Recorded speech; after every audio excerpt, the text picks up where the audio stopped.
Welcome to all in one YouTube channel guys. तो हम एक बार फिर से हाजिर हैं लाइब्रेरी एग्ज़ाम के related MCQ and various important topics की थर्ड लेक्चर को लेके। ये जो हमने सीरीज स्टार्ट करी है librarian exam for J and all other states, equally beneficial है सबके लिए।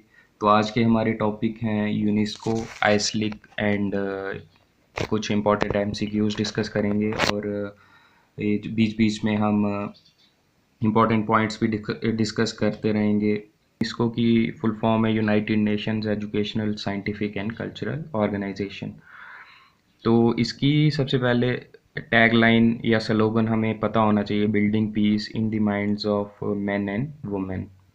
अब यूनेस्को का जो कॉन्स्टिट्यूशन है वो साइन किया गया 16 नवंबर 1945 को, और ये उपयोग में कब लाया गया, केम इनटू फोर्स ऑन 4 नवंबर 1946 को। और इसके जो करंट डायरेक्टर जनरल हैं वो ऑड्रे अजोले हैं। तो अब इसका रोल देखेंगे, हम यूनेस्को का रोल देखेंगे लाइब्रेरी बिल्डिंग में क्या रोल रहा है। UNESCO's role in library building. UNESCO public library manifesto लाया गया 1949 में, और इसको फिर अमेंड किया गया या रेटिफाई बोल सकते हैं आप 29 नवंबर 1994 में पेरिस में।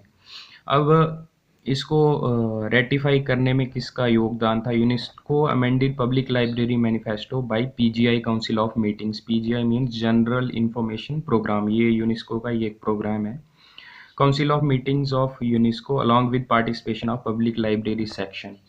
अब इफ्ला ने रिसेंटली 2020 में पब्लिक लाइब्रेरी सेक्शन लॉन्च की है।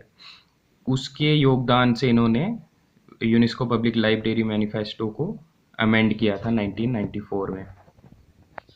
अब मेन मोटिव क्या थे पब्लिक लाइब्रेरी मैनिफेस्टो के? ग्लोबलाइजेशन ऑफ पब्लिक लाइब्रेरी, जैसे कि हर एक स्कूल में, कॉलेज में, पंचायत लेवल पे, विलेज लेवल पे, रूरल अर्बन सब जगह लाइब्रेरीज होनी चाहिए। फिर लाइब्रेरी बिल्डिंग है, बिल्डिंग किस तरह की होनी चाहिए, क्या क्या फैसिलिटीज़ होनी चाहिए। लाइब्रेरी लेजिस्लेशन, उनके प्रोविज़न बनाए जाएँ कि लाइब्रेरीज क्रिएट करने के गवर्नमेंट के द्वारा लेजिस्लेशन एक्ट वगैरह लाए जाएँ। फिर आ गया UNESCO public library manifesto says public library is a living force for educational, cultural and information, essential agent in fostering of peace and welfare among people। ये as it is उनकी saying है UNESCO की। अब UNESCO के द्वारा एक और लाया गया school library manifesto, came into force on 1999। ये भी अलॉन्ग विद इफ्ला इन्होंने लाया था। इसका मोटिव था school library equipments, proper equipments होनी चाहिए, students with life long and learning skills teaching personality development वगैरह होनी चाहिए। फिर आ गया to provide access to local and global resources to students. Students को हर एक माध्यम से शिक्षा प्राप्त करने का साधन होने चाहिए, उनको रिसोर्सेज प्रोवाइड किए जाएं, जैसे कि यूज़र एजुकेशन हमने पढ़ा था, यूज़र स्टडीज़ भी इसमें इंक्लूडेड है। Organization of activities along with cultural and social awareness among students। फिर आ गया IASLIC, Indian association of special libraries and information centres. ये बनाई गई 3 सितंबर 1955 को। इसके हेडक्वार्टर हैं कोलकाता में। अब कुछ इंपॉर्टेंट पॉइंट्स हैं इसके याद रखने के लायक।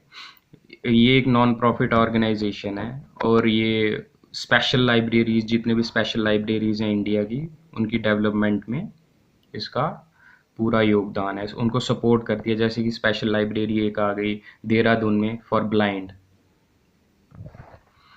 It provide short term training, कुछ ट्रेनिंग कोर्सेज भी करवाते हैं ये। और ये इम्पॉर्टेंट है कि IASLIC moted idea of forming JOCLAI, जो कि joint council of library association of India. IASLIC also formulated, ये भी बहुत इंपॉर्टेंट पॉइंट है, formulated code of ethics for library professionals in India. जो कोड ऑफ एथिक्स है, एथिक्स ऑफ लाइब्रेरी प्रोफेशन एक topic है, उस पर भी हम बात करेंगे अगले कुछ वीडियोस में। ये एक इम्पॉर्टेंट पॉइंट है। और इसके जो फर्स्ट प्रेसिडेंट थे वो SL होरा थे, और जो करंट प्रेसिडेंट है इनके तो वो है नरेंद्र लाखर जी। अब आइसलीक ने रिसेंटली एक 29th नेशनल सेमिनार किया, ये अभी 3-4 दिन पहले 12 अगस्त 2021 को। इसकी थीम थी library and information centres in digital India, present scenario and future strategy. ये भी एक इम्पॉर्टेंट पॉइंट है कि किस थीम पे ये नेशनल सेमिनार था। और फिर एक 2019 में 32nd ऑल इंडिया कॉन्फ्रेंस करी आइसलीक ने। इसकी थीम थी future of library and information profession in India. अब आइसलीक की पब्लिकेशंस क्या हैं? आइसलीक बुलेटिन, ये एक जर्नल है, क्वार्टरली जर्नल है। ये फर्स्ट पब्लिश किया गया 1956। इसको आपने याद रखना है कि एक क्वार्टरली जर्नल है, इसकी फ्रिक्वेंसी पूछ सकते हैं क्वेश्चन पेपर में। और फिर आ गया आइसलीक न्यूज़ लेटर, ये अभी बोथ वे में प्रेजेंट किया जाता है, प्रिंट एंड ऑनलाइन। ये पब्लिश मंथली होता है, इसकी फ्रिक्वेंसी मंथली है, और ये फर्स्ट पब्लिश किया गया 1966 में। और फिर कुछ MCQs डिस्कस कर लेते हैं हम।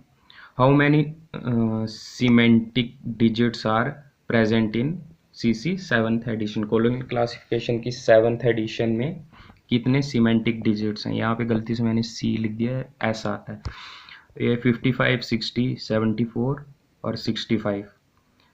अब इसमें सीमेंटिक अगर आप ओवरऑल देखेंगे CC में कितने सीमेंटिक डिजिट्स हैं या फिर नोटेशन डिजिट्स हैं, वो हैं टोटल हैं 74। लेकिन इधर पूछा है सीमेंटिक डिजिट्स, वो हैं 60, तो इसका आंसर आएगा 60। ओवरऑल 74 हैं, इनमें आता है, ये दो पार्ट्स में है। ओवरऑल 74 कैसे हैं? इसमें 60 सीमेंटिक डिजिट्स आते हैं और 14 इंडिकेटर डिजिट्स आते हैं, जिसमें कि सिंबल्स हो गए, कैरेक्टर्स हो गए, एक्स्ट्रा। तो आपको याद रखना है टोटल 74 हैं CC 7th एडिशन में। इनमें से 60 सीमेंटिक डिजिट्स हैं और 14 इंडिकेटर डिजिट्स हैं। फिर नेक्स्ट आ गया, who has coined the term information society from the following? अब इंफॉर्मेशन सोसाइटी किसने टर्म किसने दी? BC ब्रुक्स, फ्रिट्ज मैकल्ब, BC विक्री, NJ बेल्किन। तो इसका सही आंसर है फ्रिट्ज मैकल्ब ने। और ये अगर देश के माध्यम से देखा जाए, देश को देखना हो, तो ये जापान ने दी थी, लेकिन यहाँ पे वो पर्सन कौन था? फ्रिट्ज मैकल्ब। तो नेक्स्ट है हमारे पास इंसाइक्लोपीडिया ब्रिटानिका। इसमें पूछा गया कि इंसाइक्लोपीडिया ब्रिटानिका में इंडेक्स टू माइक्रोपीडिया क्या एक्ट करता है? बिब्लियोग्राफी, इंट्रोडक्शन पार्ट, प्रोपीडिया और माइक्रोपीडिया। तो इसका सही आंसर है प्रोपीडिया। फिर नेक्स्ट आ गया निकनेट। अब निकनेट की फुल फॉर्म क्या है? National informatics centre network. ये कब एस्टेब्लिश हुआ? 1978 में, 1987 में, 1989 में, 1976 में। तो इसका आंसर होगा 1987 में। फिर नेक्स्ट आ गया NIC was established in, national informatics centre. ये कब हुआ? 88 में, 75 में, 74 में, 76 में। तो इसका आंसर होगा 76 में। और फिर ये एक और इम्पॉर्टेंट क्वेश्चन है कि कौन से 5 ईयर प्लान, ये जो होते हैं ना डेवलपमेंट करवाने के लिए देश में, किसी भी, खासकर इंडिया में ही है, इंडिया में 5 ईयर प्लान होते हैं, उनमें क्या क्या डेवलपमेंट की गई, क्या क्या करनी है, वो सब प्रोविज़न होते हैं। तो इनने पूछा है कि कौन से 5 ईयर प्लान में University Grants Commission for promoting and strengthening of higher education, कौन से 5 ईयर प्लान में की गई? First 5 year plan, third, 5th या 11th? तो इसका सही आंसर होगा फर्स्ट 5 ईयर प्लान में।